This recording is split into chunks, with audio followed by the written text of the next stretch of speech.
ఈ రోజు పొద్దున పేపర్లో చూసాం. తెలంగాణలోడట ఒక బీఆర్ఎస్ ఎక్స్ ఎమ్మెల్యే ఇంట్లో చిందు విందు అని ఒక పార్టీ చేసుకున్నారట. ఆ పార్టీలో పోలీస్ రేడ్ అయ్యిందట. ఆ రేడ్ అయితే మన ఆంధ్ర రాష్ట్రానికి చెందిన ఏలూరు ఎంపీ పేరేంటి పుట్టా మహేష్ అట. పుట్టా మహేష్ అనేవాడు కూడా ఆ పార్టీలో డ్రగ్స్ తీసుకుంటున్నాడట.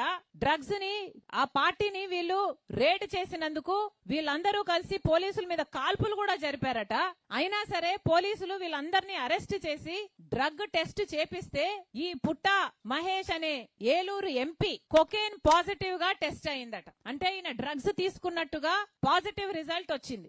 ఎంత అన్యాయం అంటే ఒక రాజ్యాంగబద్ధమైన ఒక ఎంపీ పోస్టులో ఉన్న ఒక ఎంపీ పార్లమెంట్ జరుగుతుండగా పక్క ఢిల్లీలో పార్లమెంట్ జరుగుతుంది.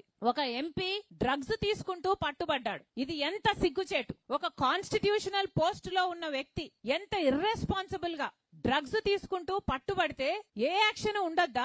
సమాజానికి ఏం మెసేజ్ పంపిస్తున్నాం? మన బిడ్డలకి డ్రగ్స్ తీసుకోండి అని ఇంకా ఎంకరేజ్ చేసినట్టు కాదా? ఏ యాక్షన్ లేకపోతే అసలు ఏలూరు ప్రజలు ఓట్లేసి గెలిపించారే ఆ ఎంపీని, మరి వాళ్ళకి ఏం సమాధానం చెప్తాడు? ఆయన ముఖం ఎక్కడ పెట్టుకుంటాడు? ఆలోచన చేసుకోవాల్సిన అవసరం ఉంది. ఈ ఎంపీని వెంటనే ఎంపీ పదవి నుంచి డిస్క్వాలిఫై చేయాలని కాంగ్రెస్ పార్టీ గట్టిగా డిమాండ్ చేస్తుంది. అంతేకాదు డ్రగ్స్ అయితే విచ్చలవిడిగా అందుబాటులో ఉన్నాయి. జగన్మోహన్ రెడ్డి గారు ముఖ్యమంత్రిగా ఉండంగా పక్కన విశాఖపట్నం పోర్టుకి కంటైనర్లలో డ్రగ్స్ దిగుమతి అయ్యాయి. చూసాం, మనందరం పేపర్లో చూసి ఆశ్చర్యపోయాం. చంద్రబాబు గారు చెప్పిన మాటేమో డ్రగ్స్ మీద మేము డేగ కన్నుతో పరిశీలన చేస్తాం, డ్రగ్స్ ని పూర్తిగా అరికట్టాం, ఉక్కుపాదం మోపుతాం, డ్రగ్స్ రహిత ఆంధ్ర రాష్ట్రాన్ని చేస్తాం అని పెద్ద పెద్ద మాటలు చెప్పాడు చంద్రబాబు గారు. ఇప్పుడు ముఖ్యమంత్రిగా ఉన్నాడు మరి చంద్రబాబు గారు. మరి ఏం చేసినట్టు? ఆయన సొంత ఎంపీఏ డ్రగ్స్ తీసుకొని పట్టుబడితే మరి చంద్రబాబు గారు ఏం యాక్షన్ తీసుకుంటారో చూద్దాం. చంద్రబాబు గారు ఈ మనిషిని సస్పెండ్ చేయడమే కాదు, ఎంపీగా తీసేయడమే కాదు, అసలు పార్టీ సభ్యత్వం కూడా రద్దు చేయాలని కాంగ్రెస్ పార్టీ డిమాండ్ చేస్తుంది.